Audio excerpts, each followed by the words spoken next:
The following podcast may include coarse language, graphic content, and politically and/or religiously sensitive material. Those of you who are offended by such content should fuck off. To learn more about Daemoneye Publishing and download free products, visit our website at daemoneye.net. That's DAEMONEYE.net.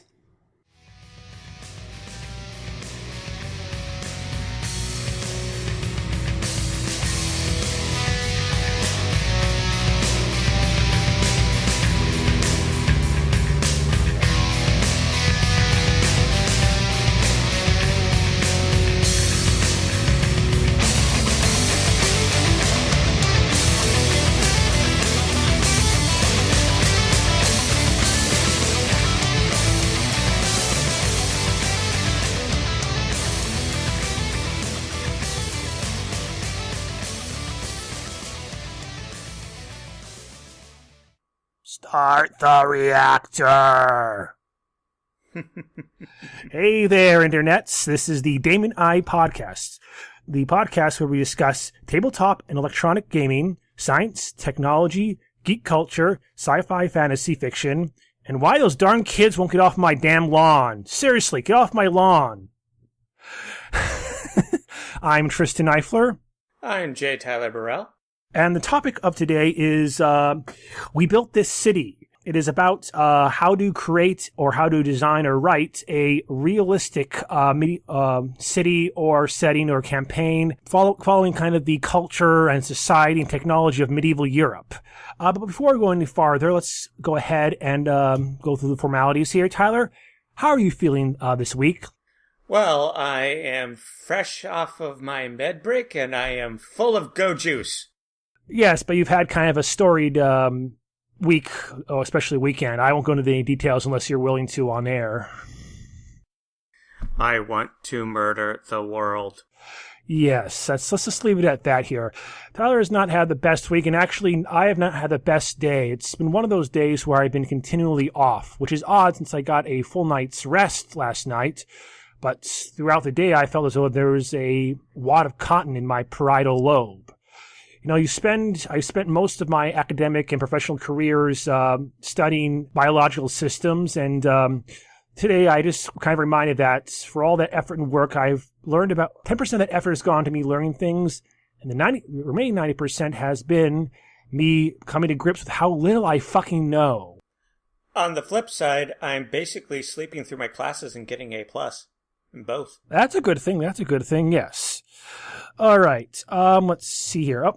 Another little thing here. I got my computer is almost completely upgraded. I got a fancy new Radeon R9 270 with 2 gigabytes. So I can actually play my favorite games without the frame rates resembling that of the I want to make a very, very naughty simile here, but I won't. Let's just say it's much faster now. The last hot fix from about a week ago for one of the games that I'm using the computer I'm currently recording on to play killed it. Not the computer, the game. The game? Now the game refuses to run because it thinks it's already running because the hot fix is not coded very well. Well, to be fair, you do tweak your computer and its OS quite a bit. Actually, this one's almost a factory standard OS. Really? I thought you ran away from those things shrieking like a little girl. Well, actually, I'm using it as a testing platform to guarantee interoperability between various platforms. That way, I have one machine that's essentially just a factory standard PC, and one machine that's one of my Borg Linux specialties, we'll just call it that. And if I can get the program working on both, I'm golden. Sounds good.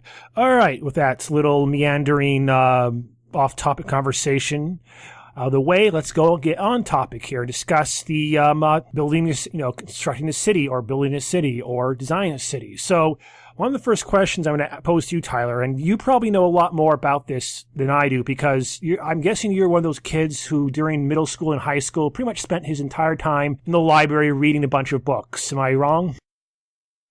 Dude, I consumed libraries.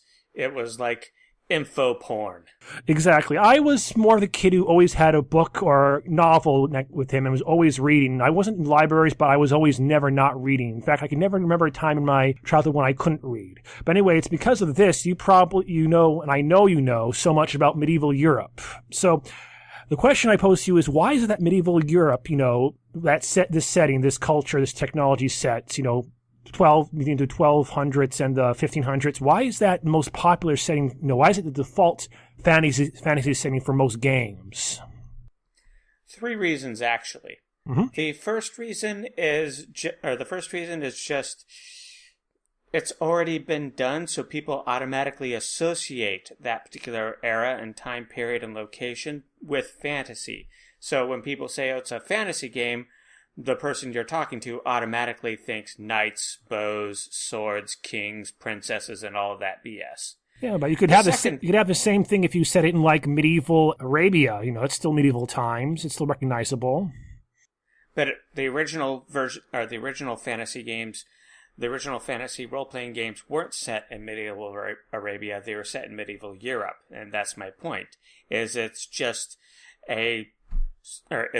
social momentum. Mm-hmm.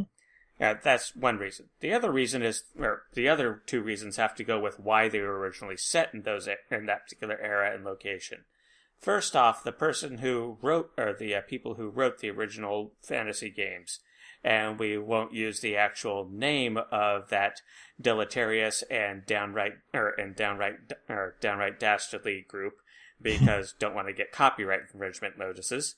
But let's just say that the initials are very appropriate. Yeah. Anyways, the people who initially set the games in that in that particular era and location did so because it was a good part of their social convention. Over here in Western society, whenever we think of magic and spellcasters and noble warriors, especially back 40, 50 years ago, we would think of Merlin and the Knights of the Merlin, King Arthur, and the Knights of the Round Table, which is medieval Europe. Yep. Then the second reason is it's just so simple. If you're setting a fantasy game in a modern era, you have to take into account things like mortgages and gun laws and a whole bunch of added complexities that societies naturally develop as they evolve.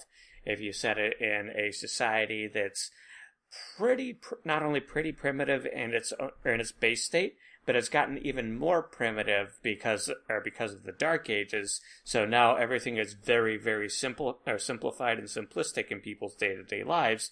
It makes it that much easier to pick up and run.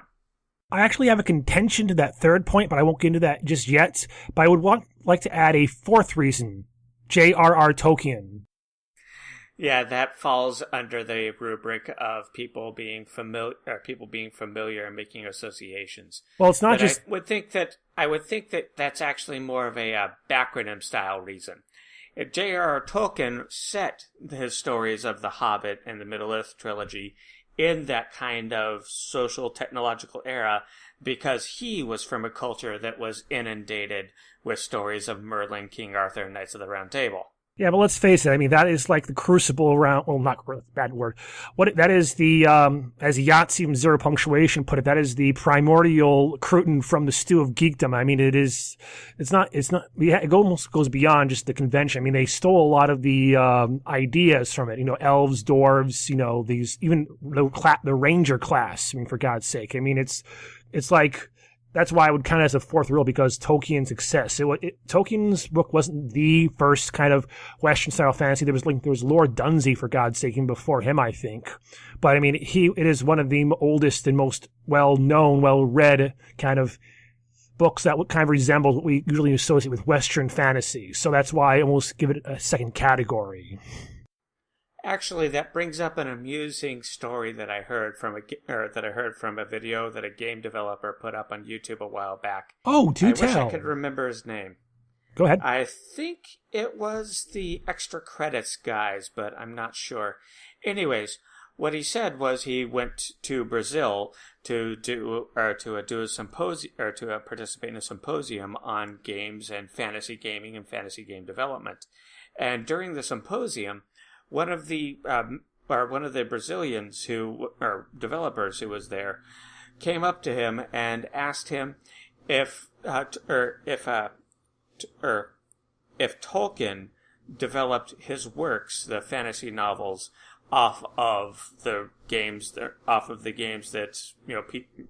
people had developed since then, or if it was more of a mutual evolution, because the developer, since fantasy gaming culture was such a recent import into the area, and it was just dumped on them wholesale with no sense of context, the developer thought that Tolkien's books were recently written. Yeah. Wow. Yeah. That tells you how much cross-contamination there's been. Yeah. I mean, that's just, wow. There was some people were recently talking about how, in this age, the internet, the newer generation has no idea of what came before them. That's not an old idea, but well, okay. All right. Anyway, so you answered the question. Now let me get to the contention, which I mentioned beforehand. I've actually done some reading on medieval culture and society for a number of reasons I won't go into just yet. But I actually went and bought some of those very, very, very dense and voluminous essays from anthropologists or historians about life, about technology and so forth. They are a pain in the ass to read, but from what I got, especially one book concerning English manners or manners, medieval life, even for peasants, there were actually quite a bit of laws and quite a bit of organization. At least that's the impression I got. I mean, you think that there was just like this overlord, like the owner, but in fact, they had their own courts even back, I think it was like the 14th or 13th century. They had courts that it was called Hallmut. There were multiple forms of taxes. There were contracts. There were records. There were different levels of what we call peasants. There were like pure serf. There were also villains. There were also cotters who were like kind of these even lower class peasants who lived in cottages. I mean, it was actually surprisingly complex. But our view of it from a modern context is that it was very, very simplistic. Mm-hmm. Even though the reality definitely shows that it wasn't, because it was an evolved society, or it was a very intricate, evolved society that was basically rising up out of the ashes of the old Roman Empire, and still was integrating local customs with old Roman customs, and then you had the needs of different areas that would clash with other areas, like the Scottish Highlands and the English Empire. That was a massive clusterfuck. Yeah, I mean, and actually that's a nice segue into one of the first things we're going to talk about here is assumptions that people make about European medieval or even Renaissance society, which are incorrect. And that was the first one, that it was, more of a simplistic society, that, there were a few laws and it wasn't very complex. It was just peasants do whatever they're told, and adventure, lords take money from the peasants and then, fight wars. No. So the thing is that medieval culture was very, very was actually fairly complicated. I mean, again, that was that's an assumption which a lot of people make about medieval culture, in Europe, even in Europe and in England, which was actually kind of the less civilized part of it. I mean, it was one of the last parts of Europe to be conquered by the Romans, although their influence did last for quite a while. So that's one assumption that people make, which isn't true. So what other assumptions which people often make about medieval Europe, which are wrong, they apply it to their fantasy settings? The stratification of society, the idea that you have the farmers, and then the townspeople, and then the local feudal lords, and then the king. To be honest, that really wasn't the case. I mean, if you're looking at it from the outside, that appeared to be the case. But you had situations where a local, basically elected burgher would have more political power and the ability to tell a king to go fuck himself than a local king. Because that local burgher in addition to being the elected lord of the area, was also responsible for essentially financing the king's army. And if the king is fighting a war with a neighboring kingdom, he desperately needs those finances. He desperately needs them to the point where he will let a local burgher get away with everything up to and including, in a few cases, outright murder of his own knights. Because if he didn't get the money, he wouldn't be able to support the rest of his knights.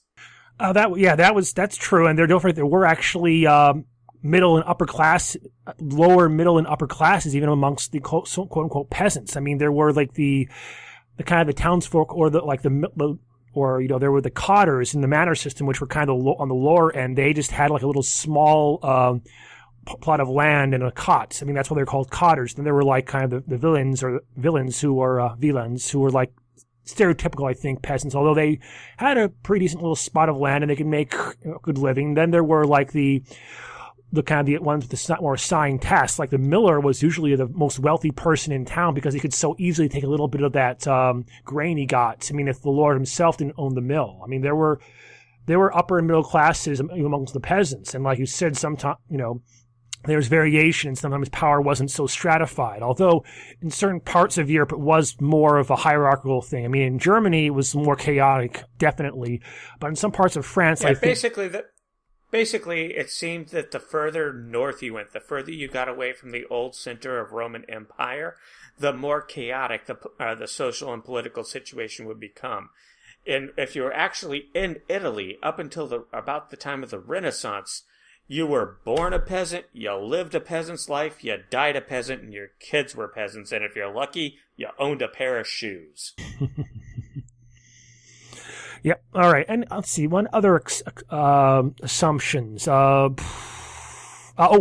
People. This isn't quite an assumption as much, and I'm guessing a lot of the more intelligent people are aware of this, but a lot of people don't realize just how fucking powerful the church was in a lot of these places.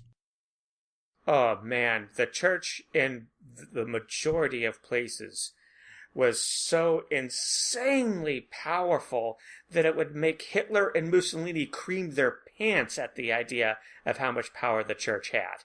Yeah, I mean, people think that, the bishops and even the priests and the local vicars or whatever were like kind of a separate society that just carried on and served the people. No. They often held major plots of lands and were effectively the local lords. I mean, often the church in any decent settlement or any decent fiefdom, they had a bunch of church land set aside. They could make their own money from it.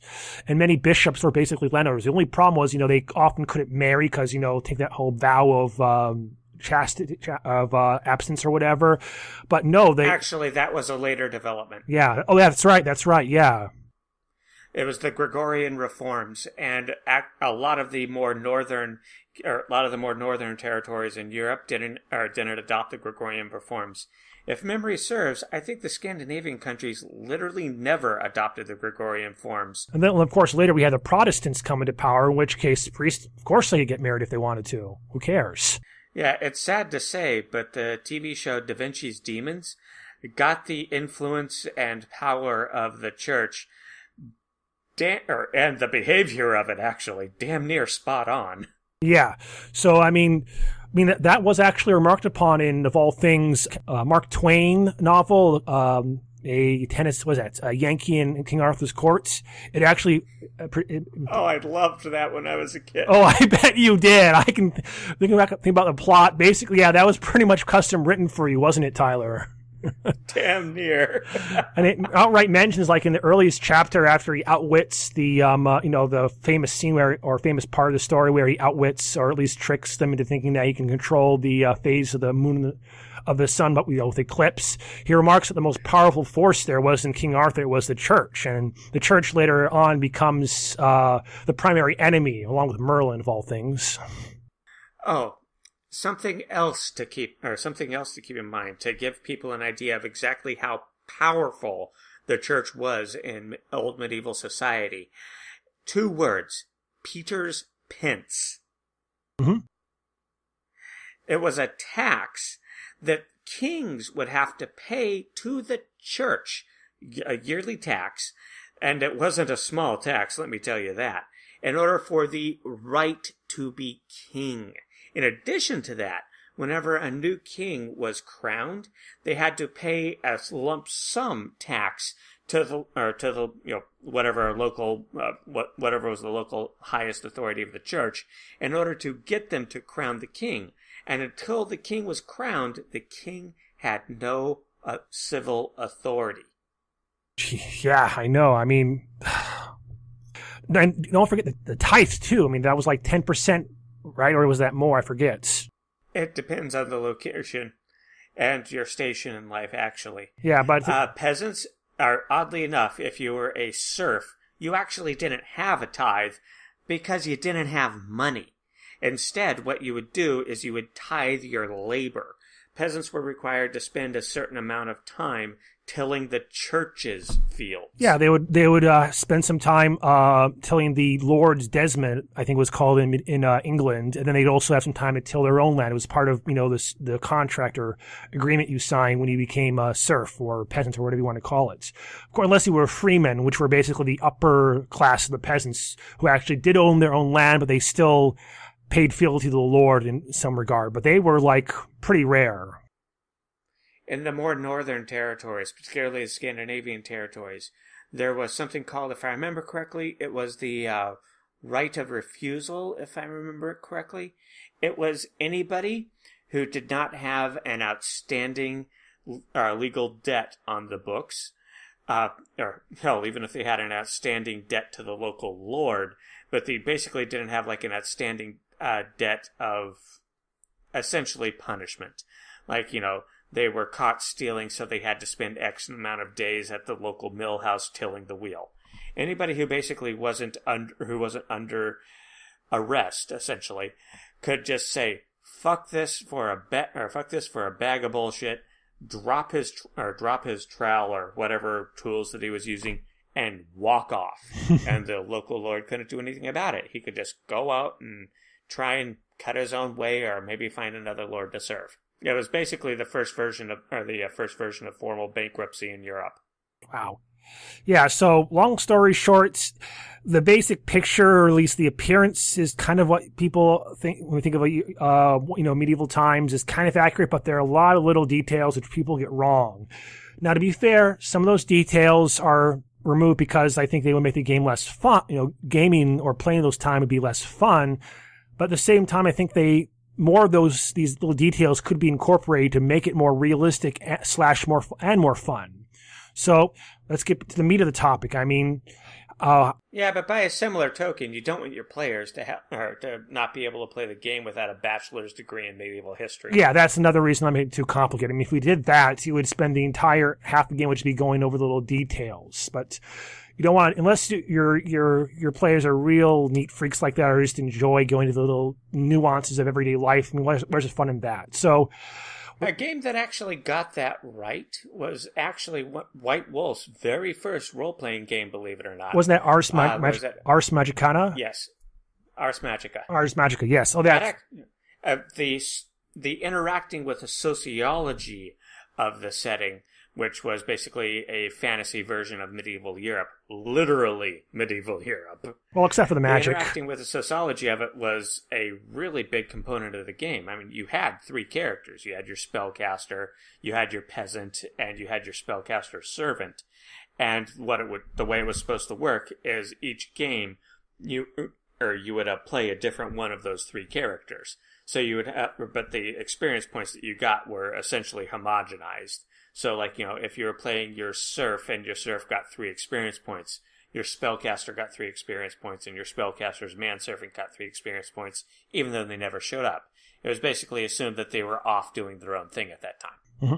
Yeah. So anyways, unless you want that, and if you want that more the merrier, but you should try to find a happy balance of that. But I think this experience can be improved. So let's get to the meat of the topic, building a kind of a realistic city. So, let's say a mid-sized town. I mean, so you have your, generic fantasy world. Let's not get into the broader scope of the, culture or country, but that maybe parts of it may come into this. But so What do you want to think about first when when you want to build or design a mid-sized town in like kind of model around middle of Europe in a typical fantasy setting? What's one of the first things you want to think about? Well, throughout the entirety of Earth's history, from back in our primitive, we finally learned what agriculture was days, all the way up to modern day, actually, there have only ever been two types of settlements. The first type is the industrial settlement, and I don't mean factories. I mean a settlement devoted to a particular type of industry and the support of that industry. And the second type of settlement has been an insular settlement. That's a settlement that's basically devoted only to maintaining itself. It, really doesn't have much contact with the outside world, at least in a positive sense.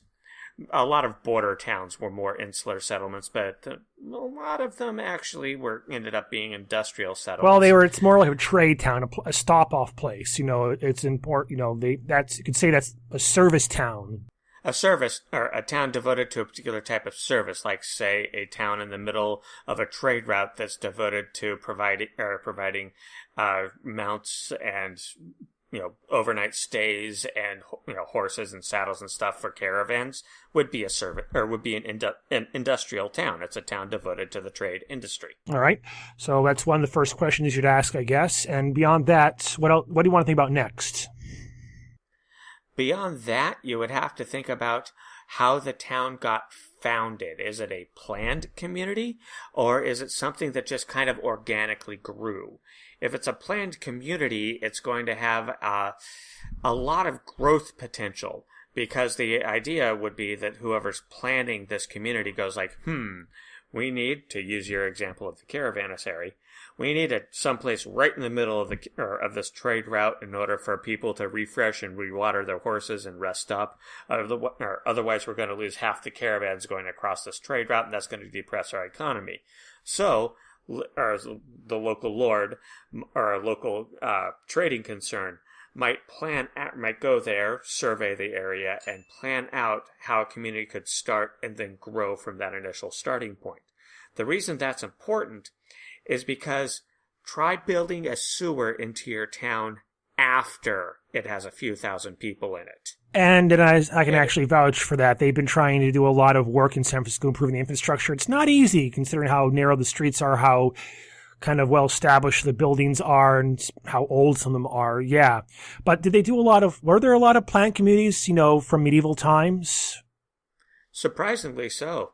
Most of the planned communities back in medieval times actually weren't what we would consider to be the major metropoli of the day. Those were actually organic towns that ended up having segments of them that turned into planned areas because they just essentially needed a place to put a bunch of workers. But most of the planned communities of the era were actually border towns that were used to defend territory. They would build a castle and then plan out the service town that would be responsible for all of the blacksmithing and tannery work and farming needed to actually maintain the warriors that would live in the fortress. Yeah, I mean the castle kind of was the epitome of the planned community because it had basically a self-sustaining, if necessary, completely insular settlement, especially in times of siege. You would have the very early castles were the kind of Motte and Bailey ones, where it was just basically a very large, there was either natural or even an artificial hill. You would surround it with like a palisade or, very basic ground walls. You have a little bridge, maybe even occasionally a moat. They did actually have moats back then. That was not a fantasy construction. They did actually surround it with, like a ditch. Although normally they would and don't forget a tower on the top of the hill in the middle for archers. Yeah, but they wouldn't actually fill with water with like beasts. They would usually just be a ditch, and they put a bunch of nasty stuff like pointed sticks or something, discourage travelers. Moats, watery moats were. Oh, it would really discourage travelers since that ditch was also the local sewer. Yeah, another reason not to do that. So yeah, and of course castles were usually planned out and placed in strategic places and so on and so forth. So, and there's actually a pretty not perfect but a pretty good resource for that if you can get a hold of it. The old second edition D&D, yes, I said it, Tyler, deal with it. Castle Guide. I still have a copy of it. It's not a great resource, but it's pretty decent, actually. It's a good little... It's a very good starting point. Yeah. So, if you have a really well-established game store, you can probably find it in the back somewhere. It's a big blue book. D&D, 2nd edition, the Castle Guide. Go for it. It's a good resource. If not, go on Amazon. This probably even has a PDF format. So, good little resource. All right. So, we have that. Now let's think about kind of the things you need to provide for the city. So first of all is food, right? So where did food come from in medieval times for like towns? Food usually came from two sources. Either the town would grow its own, which was actually the most common source. But if the town was usually a planned community that was put someplace where food production wouldn't be a very easy thing to do, like say the middle of a caravan route or a mountain fortress off in the middle of BFE. What they would do is they would have to import food in exchange for whatever local industrial good that they produced. In the case of a town fortress, that industrial good was you're not being invaded by the kingdom next door. In the case of a caravanserai, that industrial good was, hey, got water, you got grain. It was practically it was literally extortion. It was just a type of extortion that everybody agreed was better than the alternative. So, and what sort of foods were the most common fare? Was it like wheat, peas, what? The most common fare foods really depended a lot on the area, but the staple food, I guess you could say, almost every place were grains of one type or another. Wheat, rye, barley, depending upon your terrain and your how close you were to the equator would more or less determine which of those grew the best in your area. But you also had a lot of communities that depended on things like tubers, such as potatoes, yams, beets. A lot of places, oddly enough, ended up depending upon, of all freaking things, apples. Well, it's true. You can ferment them to make cider, and don't forget that. And you can actually dry apples and preserve them for up to a couple of years, not even using any appreciable amount of technology. You basically just put them in a smokehouse like they were jerky, and they would last for long enough to actually keep everybody fed. Yeah, and meat was pretty rare. I mean, it wasn't eaten that regularly, and when it was usually dried out and preserved as best they could. But they still ate it. Even sometimes very lower class had some cheap meat. But another thing people aren't probably aware of is that beer was something which was more or less drank universally. I mean, but small kids, 6-year-olds drank beer back then. It was a common trope back in the day. Well, admittedly, they didn't call it a trope, but essentially it was a common trope that water was what caused people to die. And that's actually very true, because they didn't have germ theory. They didn't realize that water was only deadly because it had all that shit in it. But the distillation process killed off a lot of that. The reason why people drink it so readily is because the alcoholic content of it was actually quite low, and the beer actually often had a lot of nutrients in it. I mean, there was actually this thing they called small water, which is what they would do is they would take essentially a barrel of actual water, and they would take a mug of good strong liquor, and they would pour it in, stir it up, and then drink that water. Yeah. So back then there really wasn't much of a non-alcoholic option. Because don't forget that tea had to be imported and was actually considered quite exotic, I think. Isn't that correct? Every place except England. Yeah. And even then in England, it didn't become common until the late medieval period when somebody got the bright idea of actually importing live tea stock. Well, not to mention, there's also coffee, but that came even later. So, and again, the reason why it was the safest thing to drink. I mean, there were occasionally cisterns and wells where the water was decent enough, but if you had beer, it wasn't alcoholic. It gave you a little bit of a buzz, but nothing compared to the stuff today. It was a good meal, and it was the safest thing to drink, so everyone drank beer. That's why taverns were so popular. I mean, that's because everyone drank that. It was literally the local watering hole. Exactly. The only reason they would save water was to for animals to drink, or for certain processes or maybe for like crops. I don't know, for gardens. That's it. Well, also consider that in these medieval towns, they didn't really have much of a concept of sewage other than the front street. Literally, the streets would be so covered in filth and human muck that it would often go up like. The reason people wore boots is because if you didn't wear boots, your feet were going to be swimming in crap. Yep. Of course, you go further south, you have the old Roman towns and the aqueducts, which were still functioning, and they were much better than they had a working sewer system there. So yeah, they inherited it from the Romans. Exactly. The Romans were, of course, way, way, way ahead of their time in so many different ways. But we're focusing on medieval times here, so that's the way it was. So as far as, now let's get into a more important topic, well, not more important, but might be more useful for a lot of people, the governance of these towns. You have a king, of course, but how do you go from there, from king all the way down to like townsperson or peasant? Well, what you have to realize back in those days is that the more population a town became, the more separate governments that it would have. Small towns, like up to, say, just under 100 people or so, would almost always end up being ruled by one single polity. Either the local feudal lord, or an elected representative, or the local church. And even then you had like people who would be intermediaries, so like you had the bailiff from in England, and oftentimes they were elected officials, or at least elected spokespersons amongst the peasants who had different tasks. So again, government more complicated than it seems. Go on. Then as you go up either in levels above that community, like say an area that has a collection of communities, there would be another layer of government that would see to things like taxes and settling inter-community strife. And then above that, it would get another layer, and so on and so forth. And that's essentially where the concept of the medieval political structure comes from. You would have your local feudal lord, like say a burgher or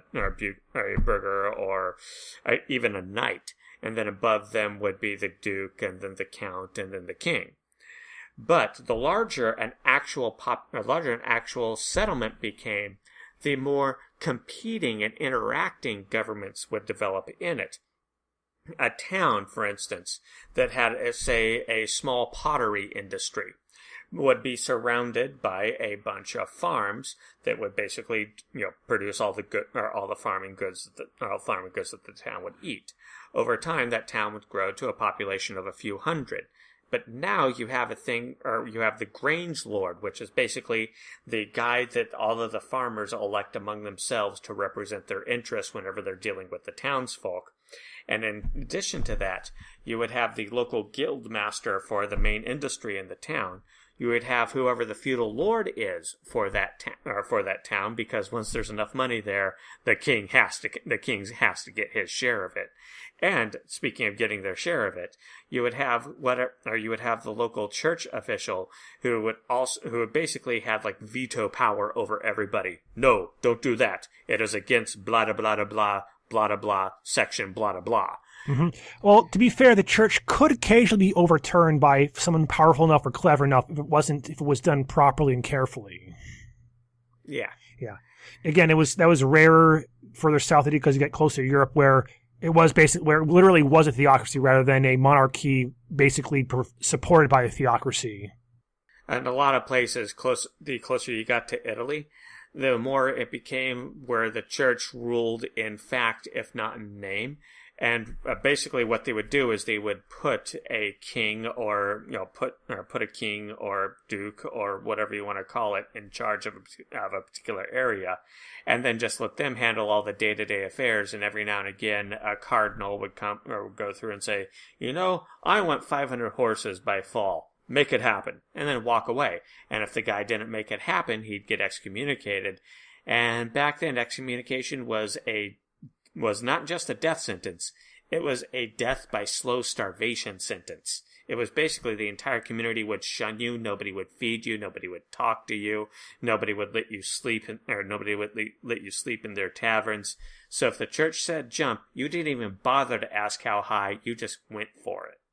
Yeah, there would usually be exile or your only option is to go somewhere far, far away to survive. I mean, of course, later on you had the Protestants come into power, and then excommunication didn't become quite as damning as it used to be, at least if you were still on the side in one of the other churches. But, yeah. No, then you had to deal with the problem of not only do you have competing governments, one of which is essentially the church, but you had competing church governments, each vying for control of different areas. It just became a huge cluster. Well, that really came to a head in the 1600s. But getting back to the town, people talk a lot about guilds, as, craftsman guilds, like the Potter's Guild or the Armorsmith's Guild. But what really was a guild back then, Tyler? Well, the modern-day conception of a guild is a group of people who come together to share a common interest.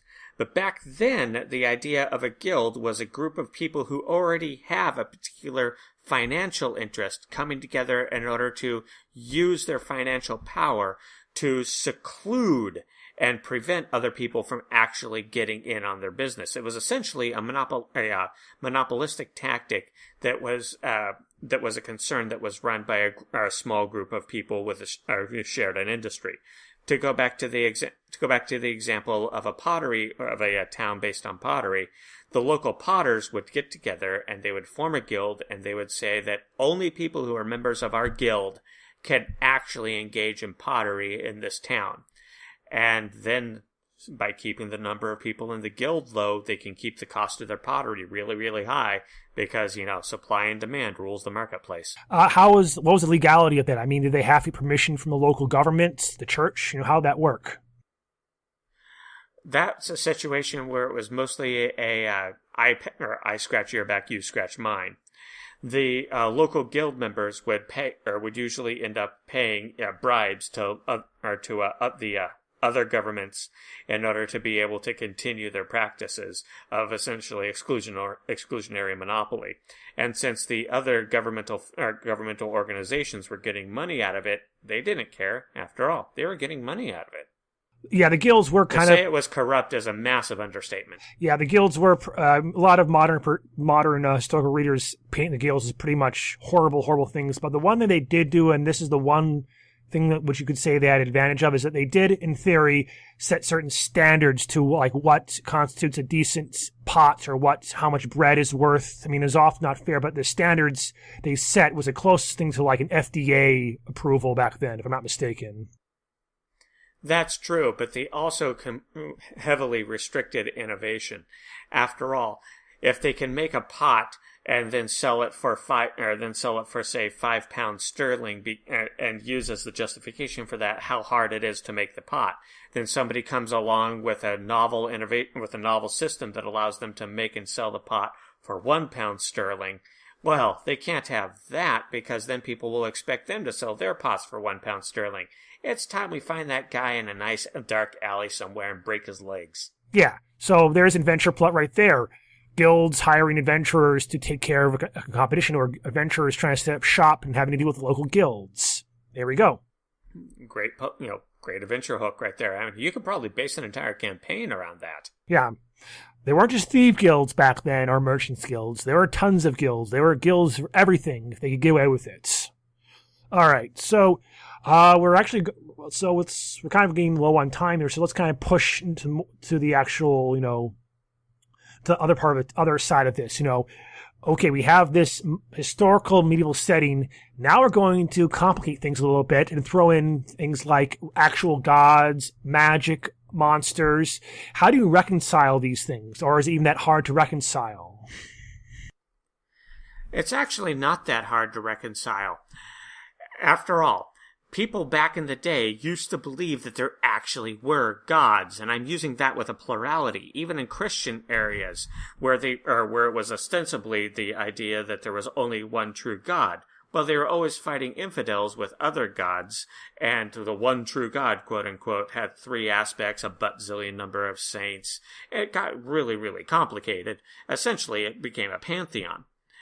Now, all you really gotta do is think, okay, how would all of this have worked if praying for somebody's busted leg to be healed actually healed it? Mm-hmm. At that point, that's a new source of income. Well, the church, like I said, the church already was pretty well established as the actual government there. The difference is that they have but think about it. What if the church isn't the only source of healing magic? You're kind of guessing where I was going with this. I was going to say that the usual saying is, in medieval times, it is more or less monotheistic. They kind of acknowledge other religions as other possible gods, or they're false gods or demons. But here, pretty much every god, it's not just a matter of all these gods can grant miracles on a whim, more or less. They occasionally come down and talk to the mortals. And they kind of have an idea of how the pantheon is organized, even at least some of the scholars do. So the competition is even fiercer there, and you have a different kind of, and again, it's very polytheistic as opposed to just monotheistic, acknowledging other religions, their crap, but it's more or less forced to be polytheistic, especially since many gods in these typical fantasy settings are specialty gods. Like there's a god, the harvest god, and they can't dominate an entire aspect of everyone's life. People devote themselves to certain gods because they have a passion for certain things, like god of armor smithing, but you can't imagine an entire country worshiping one god of armor smithing. And only that god. But what you can't imagine is that a town it's a local guild of smiths might actually worship the god of armor smithing, in which case you basically integrate the two. You have a local guild that worships the god of armor smithing, and part of the reason they formed the local guild is as a religious concern. Mm-hmm. But what's another competition factor here? Magic. You can say that magic is just another technology, but it's treated as a little differently. Depending upon the setting, it can be not everyone can do it. It's anyone can do it, but it takes a lot of training. So traditionally, D&D is kind of discouraged, especially the older version, discouraged dungeon masters from turning magic into just another, type of technology. It's a rare thing, even though any PC in theory with enough intelligence could do it. So they can discourage it from, becoming kind of like a widespread power that every town has a guild of mages and so forth. Do you think that's a valid approach? Actually, I think it can work in certain games or certain campaigns if the setting is based around that. But if you have a setting where you can reasonably expect a good chance that after every dungeon crawl or after every major encounter that you're going to be walking away with a magical sword, that magic has to come from somewhere. Well, the old idea is that there was an old time of more magic and myth, and all those are long forgotten relics, and people have forgotten how to make them. That would be one way of doing it. Mm-hmm. But then you have a campaign that can focus on recovering those lost secrets of how to do it. But if you do that, you have to realize the player characters aren't going to be the first people to think of this. And when it's going to take resources to do it. And when it comes to resources, a group of yahoos out in the middle of BFE with a couple of swords and a chip on their shoulder against the local monster population aren't going to have the maximum amount of resources to do the research. All right. Eventually, after a relatively short period of time, at least some of that old secrets are going to be rediscovered. All right. So getting kind of back to the main point here, how would you integrate, into a medieval setting this, an actual magician, magic, if it were an actual viable power? How would they fit into this setting, this culture, into the town? I'd do it in two factors. The first factor would be what we've already discussed, where different guild or different social concerns would worship gods that are related to those social concerns, and as a result, the most devoted of them, i.e. the clerics among them, would actually receive magical power from that deity that they could then use to help the other people in that concern, such as clerics of the smithing god, for instance, using clerical magic in order to heat metal to make it more ductile, or to enchant magical arms and armor. But that's one way that. There's a distinction between clerical and magic. Like it was actually noted in I was just rereading John Fraser's, whatever his name is, who wrote The Golden Bough, where he distinguishes between magic, which is kind of seen as more manipulating magical forces, kind of strangely enough a very early form of the scientific method, versus beseeching, higher powers to do their stuff for you. Actually, I view it as a difference between the concept of channeling your magic and the concept of deciphering your magic. On the one hand, you have the clerical class, which would be the stereotypical magical channelers. They're channeling a power from an outside source that is far more powerful than them, but they have a limit on what they can channel based on how wide the spigot is that they have to practice to widen up. On the flip side to that, you have the people who decipher the natural magics of the world around them and figure out how all the little magical cogs fit together to produce their effects. Your stereotypical wizards. Yeah, but the point is that they're more independent. They are not really bound to a god or to a society unless they choose to be. So their role, I think, would be different. Yeah, I would view their role as the wise man in the woods, the hedge mage, the guy who only bothers to take jobs to do magical services for people because he needs the money to fund his continued research. Even though it takes a huge amount of effort to produce any results, he can then share what few results he gets with the other hedge mages that might come through the area, basically the party wizards, or with other hedge mages who are already in the area, and essentially form a kind of primitive type of scientific method, only instead of doing peer review for whether or not your math works, you're doing peer review for whether or not this incantation works. So would that analog kind of fit into a more realistic or more historically accurate medieval Europe? Actually, that does, because that's how the old scientists used to work. They were the old naturalists that would literally be off in the woods in a cottage to get away from society because they didn't want the church telling them it was wrong to cut open animals to see if all animals had their insides stitched together the same way. Yeah, but the church, but again, since there are more religions here, it's polytheistic, there's less pressure from the churches. In fact, there's one or two religions which would probably be the god of magic, although that's kind of redundant, I think. So Yeah, I never really got the whole idea behind having a god of magic. That's like, having the creationist evolution. It's like two completely opposite concepts that are not opposite, just kind of awkwardly kind of gauche, as the French might say. So could you have like a town mage or something then, not just a hedge mage, but a guy who just sits in his tower, kind of, the guy the adventurers go to for identifying magic or selling magic. Would that be realistic, or is there kind of an analog to that for medieval Europe as well? Yeah, that would be the physic, basically the guy in town who would make tinctures and tonics to treat people's headaches or to treat their gout or to treat whatever ailments they might have. Basically it would be a primitive form of chemist, only in this case, instead of doing chemistry, they're doing basic enchanting work. It's the flip side to the guy out in the woods who's trying to discover more of how magic itself works.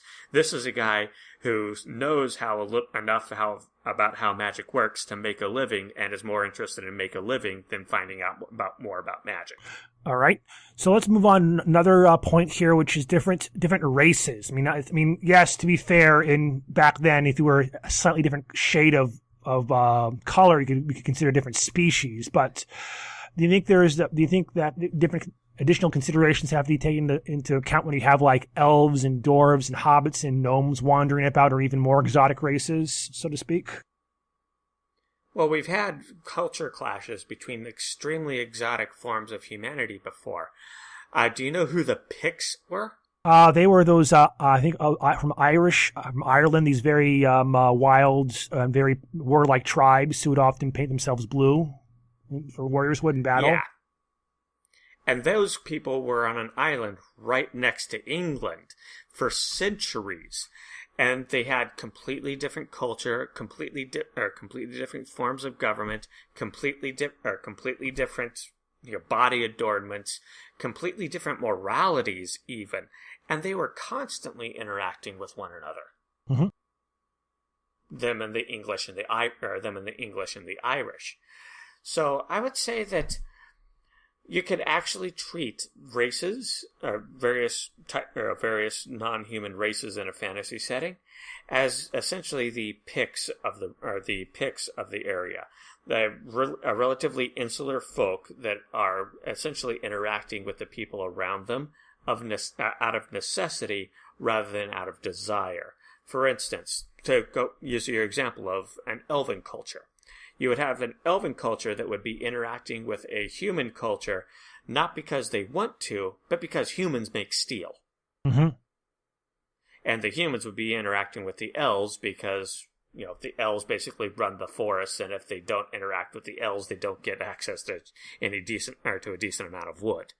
And the elves, for instance, that could actually be a good point of contention for a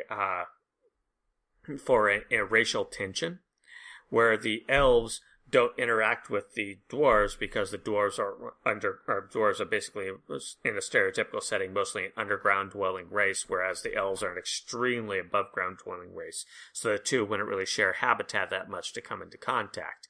But the dwarves might interact with the humans for mining concerns. So essentially the humans would be the man in the middle. The people taking the ore that the dwarves are giving them, turning it into steel and then selling it to the elves, and then taking the forested goods, like, medical mosses and stuff and dyes and stuff of that nature, and trading that with the dwarves. So getting back to the town example, how that's one thing where I think you didn't really see a lot of heterogeneity in a lot of towns. I mean, there was mostly just one ancestry, one human race. There was there's mostly all English. They're a lot more homogenous in most medieval towns. So that's one way. That's a little. There's one difference there between fantasy, kind of a fantasy traditional town and more of a historically accurate one. Would you say so?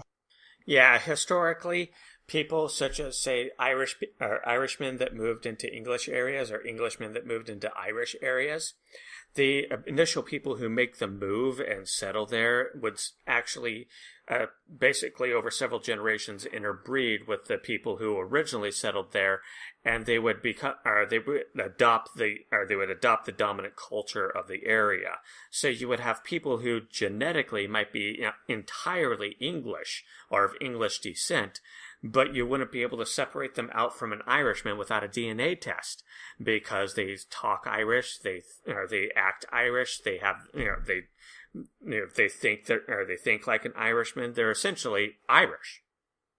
But you can't really do that in a fantasy setting, because it doesn't matter how many generations a dwarven family has lived among elves. The dwarf is still going to have a beard. Yeah. I mean, to be fair, throughout history, those smaller towns do tend to be a little more homogenous, but in larger cities do tend to have a little more variety. But I mean, medieval cities, especially compared to some of the more eastern cities, which saw a lot more trade, and therefore a lot more mixing, they were pretty homogenous. So I mean, if you're going to a human town, it's only mostly humans, but at the same time, we in a lot of fantasy settings, you have these larger cities where there's a great number of races, even if humans are a majority. So, how does that work then? I think that would be mostly a factor of the influence of trade. To use the example of the humans being the middleman between the elves and the dwarves, over time, both of the other races would actually have people who would think that they would be able to improve the quality of lives for themselves and their kids if they, say, founded a small trading house inside the human city so that to trade directly with the dwarves rather than having to deal with the humans going into the dwarven halls. After all, the dwarves aren't going to be very appreciative of that. And a similar thing with the elves. Over time, that family that initially makes the initial move in would start marrying and growing and interbreeding with members of the original population, not the original human population, but the original population they came from. And they would get the bright idea that, like, hey, we can go move in there, go and move into the human city and actually set up a smithy instead of just an ore trading company, because humans can't make steel for shit. And then instead of just having a family of dwarves that are trading ore, you have a family of dwarves that are trading ore and a family of dwarves that are basically involved in the local smithing industry. It would slowly expand, and then you would get brewers and other types of small adoptions of dwarven culture. Eventually, it would probably end up in more of a district system, since people like to live next to their relatives. Yeah, so basically the most kind of realistic consequence, or the one would be most analog to historical city, would be districts. And I hate to say this, but there was actually in Italian cities, there was the original word ghetto referred to where Jewish people were allowed to live, if I'm not mistaken, correct? Well, no, it wasn't where Jewish people were allowed to live. That's a misconception. Okay. A ghetto would be a place where a district in a town where Jewish law prevailed over the local town law. Okay, my mistake. I wasn't aware. But basically, how would the rulers react to this? The local human rulers react to these non-humans coming in and setting up shop. I mean, that they might be a little suspicious of that. Would they not? Probably the same way they reacted to the Jewish ghettos. They would be a little suspicious of it, but since they're basically paying a tax in order to get the privilege, essentially adding to the economy, they'll look the other way in exchange for some filthy lucre. Basic thing to keep in mind when you're dealing with a purely medieval-style mentality is that corruption rules the land. It is literally cream. Cash rules everything around me. But there is still a pretty strong requirement, or a pretty strong drive for local rulers to get at least a pledge of allegiance or fealty from their subjects, even if it's only in word, not exactly in deeds. Oh, not just that. But in order to enforce that concept of fealty, they would want actual civil or military service from members of that population. The Jews got away with it for a large part because that was part of the taxes that they paid for the ghetto. What they would do is, instead of having Jewish members from the ghetto join the local militia or the local king's army, they would pay Gentiles to go and take the Jews' place. But again, if you have non-humans, they would probably be even more reluctant to pledge fealty to a non-dwarven king. I mean, the dwarves are not going to pledge to a human king unless they absolutely have to. So, and the elves, similar problem, because so what happens then? Probably actually something similar to what happened with the Jewish ghettos. They would not so much pledge loyalty, but pledge to or instead of having dwarven knights in the king's service, they would pledge to fund X number of knights in exchange for having the dwarven district in the town. But would they pledge actual fealty to their lords, though, even if they don't actually provide military service? It's more likely that they would pledge fealty to the law rather than to the lord. They would basically agree to live by the laws of the land in exchange for the right to live in that land. But not to obey the Lord per se. But if the Lord happens to pass a law, then they would have to obey the law. Yeah, think of it as a compromise that neither side really likes, but they can live with. And that, again, the closest analog would, of course, be the Jewish populations in the parts of Europe that would tolerate them, because back then, in some places, if you were Jewish, the Catholic Church would take it as an excuse to steal all your stuff and burn you if you didn't convert. I know it sounds like we're picking on the Jews in this podcast, but we're not. This is just the way shit worked back in the day. I know. I mean, there's a reason the Jews really were persecuted, and it was not fair. It really wasn't. But that's the way the especially Catholic Church took it. They were assholes to them in a lot of ways. Oh, there's also the modern-day conception of Jews being tight-fisted money managers. A lot of that comes from how they had to act back in the day just in order to be able to survive. Yep. All right, we're already on the hour mark here, I think we've barely scratched the surface of this topic. But let's kind of go for an extended podcast here, if you're up for it. Yeah, but not by much. Not by much, no. So let's kind of at least go for one other aspect of the society in town, which I think a lot of people will be interested in. That would be the kind of the role of vagabonds and adventurers. So, I mean, of course, you would have this kind of transitory class. I mean, there were the gypsies or the Roma in Europe, for example. They're also called tinkers, I think, and they were basically traveling craftsmen who would do services for a lot of smaller villages who couldn't have, like a permanent tinsmith or a permanent cooper or whatever it was. And then there were, of course, mercenaries and adventurers. So what were their roles? And of course, there also actually were troubadours and bards who really were the entertainment of the time. So how do they fit in? How are they handled in towns? The main difference between how the real world back in the day handled traveling, what we would classify as adventurers, and how it's handled in most fantasy games, is that back in the day they usually didn't travel together, with the exception of maybe a wandering merchant and his guardsman. Mm-hmm. Usually, it was like the solitary knight traveling from place to place, looking for somebody who needed his services in exchange for some money that he can continue to use to extend his travels. Yeah, that was where the term freelancer originally came from. A freelance. Yeah. Mm-hmm.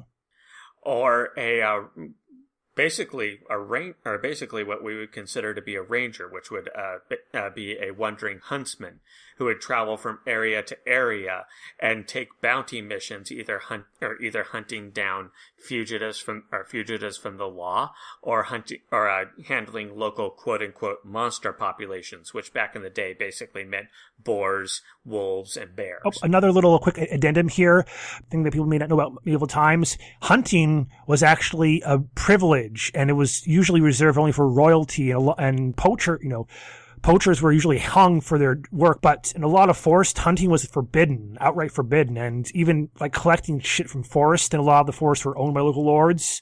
You would have to have permission just to get freaking kindlewood or even mushrooms or even acorns, but hunting was a rare privilege.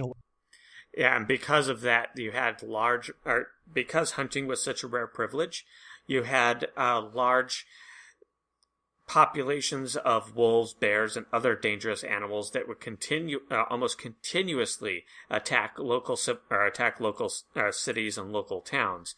Hence the need for rangers and freelancers. The obvious analog would be monsters, but so just bear in mind, if you want to go for a more realistic setting, adventurers, you go into a forest to, like hunt for rare monsters or just wander around, might run into some local lords who are asking why the hell they're hunting on the lord's hunting grounds. You need permission to do this. You're not a lord. This is a hanging offense. Depending upon the population of the local quote unquote monsters, you would actually have lords that would post bounties on them. You're basically giving free permission to anybody to go into the woods and hunt down wolves or hunt down boars, as long as that was the only thing they hunted down. And in exchange, they would get a small stipend of cash for every such pelt that they brought in to turned into the Lord's manor. Yeah, but walk into town hauling, say, an elk or even a bunch of rabbits or something or a fox, you might get hung. And you're hanging from the yardarm. Yeah. Anyway, a group of adventurers in a fantasy setting would essentially be a group of people of these disparate professions who came together with the idea that the bard would be better able, or the bard could would be better able to get from town to town safely inside a group of very rough and tumble people, so that he could play and perform entertainments in order to make his money.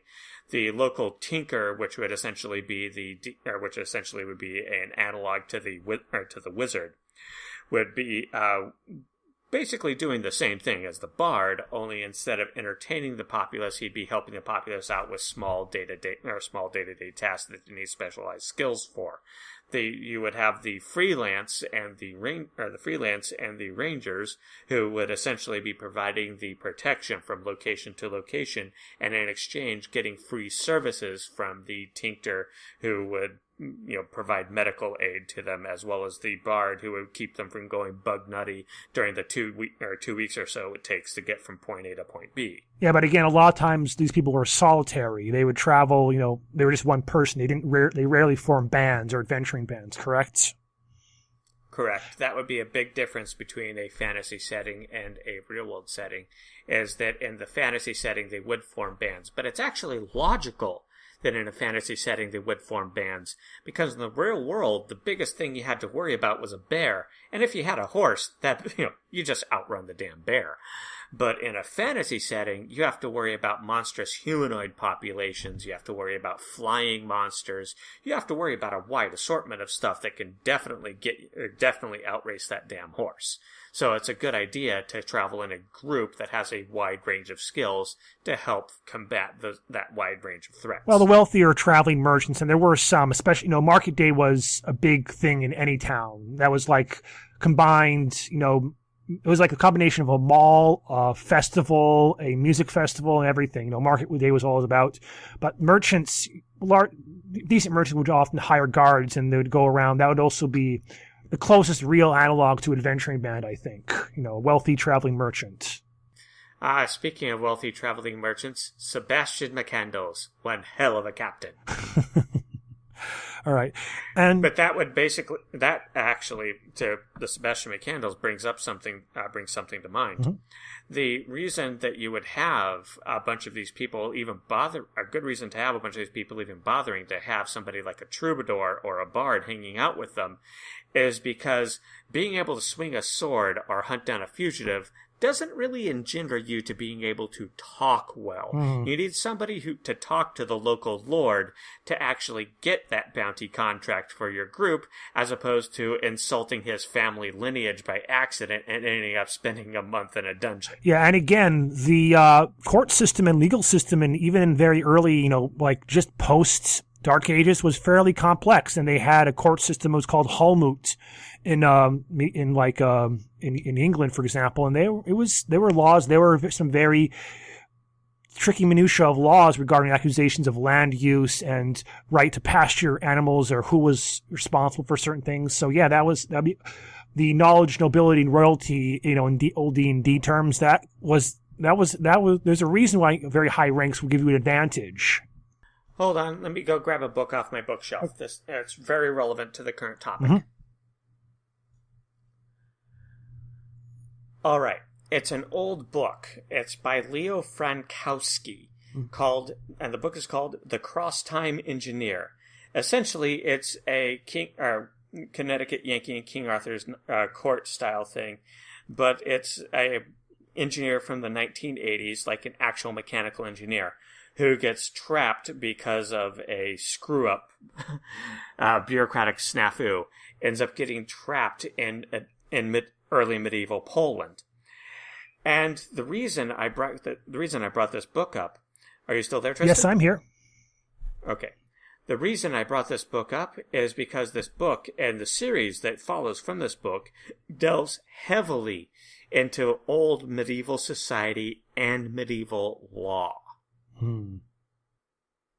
So if you're interested in boning up a bit on your medieval society and your medieval law, particularly in the further north in the Scandinavian countries, plus if you want want a really fun story that does not treat the German knighthood with anything remotely resembling tolerance or respect, and with good cause, because these were basically the precursors to the Nazis. I would definitely recommend you invest in trying to find a copy or two. So what was that? What was the title of the book and the author? The Cross-Time Engineer. The author is Leo Frankowski, and the series is called The Adventures of Conrad Stargard. All right. Stargard. Okay. And we're talking about references towards the end of this podcast. I'd like to add another one, which might be a little more accessible, although a little accessible. If you want a primer on medieval economics, watch the anime Spice and Wolf. You really can't get much better than that. Have you seen that one, Tyler? I haven't had the chance to actually watch it. It's one of those where I could never find the first a DVD of the first of the series.